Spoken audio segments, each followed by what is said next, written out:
Hurmatli yurtdoshlar, so'nggi vaqtlarda o'zini aloqa kompaniyasi operatori, bank, ichki ishlar organlari yoki xavfsizlik xizmati xodimi deb tanishtirib, firibgarlik yo'li bilan fuqarolarning bank kartalaridagi mablag'larni o'zlashtirish yuzasidan ichki ishlar organlariga ko'plab murojaatlar kelib tushmoqda.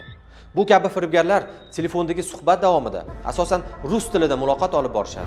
Видите, замечательно. Покажите мне, пожалуйста, еще раз свой кабинет. Покрутите камерой. А почему у вас опять в кабинет дверь открыта? Я вас слушаю. Меня зовут Ужана Аскаровна. Я старший лейтенант милиции по Мирабадскому району ГУВД вас беспокоит. Да. В отдел милиции поступило вчера заявление, подделка документов указана. Вас беспокоит начальник Мирабадского органа внутренних дел. А вы подскажите, по какой причине вы не дали отказ от сотрудничества со следствием? Не, подождите. Речь идет о том, что аферисты сейчас используют ваши документы в мошеннических целях. Yanada ishonch qozonish uchun soxta hujjat tayyorlab, messenjerlar orqali sizga yuborishadi. Firibgarlar o'zini tergovchi, profilaktika inspektori, boshqarma boshlig'i deb tanishtirishi yoki ochiq manbalardan foydalangan holda xodimlarning formali fotosuratlari bilan soxta akkauntlardan xabar yuborishlari mumkin. Esingizda bo'lsin, telefoningizga kelib tushgan turli APK virusli ilovalarni, hatto eng yaqin tanishingizdan kelgan bo'lsa ham aslo ochmang.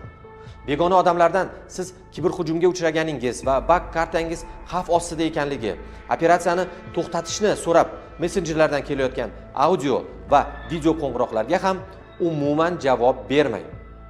Agar siz soddalik qilib sizga aloqaga chiqqan odamni asli kimligini tekshirmasdan, ular so'ragan SMS kodni tasdiqlasangiz, firibgarlarga bank kartasining boshqaruvini topshirgan bo'lasiz. Oqibatda esa nomingizga onlayn kredit olish yoki qisqa muddatlarda kartangizdagi pullarni o'g'irlanishiga sharoit yaratib berasiz. Yodda tuting, bank yoki huquqni muhofaza qilish organi xodimi sizdan bank karta ma'lumotlarini so'rab qo'ng'iroq qilmaydi va shaxsiy ma'lumotlaringizni messenjerlar orqali tasdiqlashni hech qachon so'ramaydi. Hech bir davlat idorasi xodimi sizdan bank rekvizitlari yoki parollarni so'rashga haqqi ham yo'q.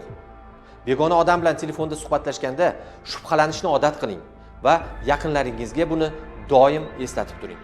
Ogoh bo'ling.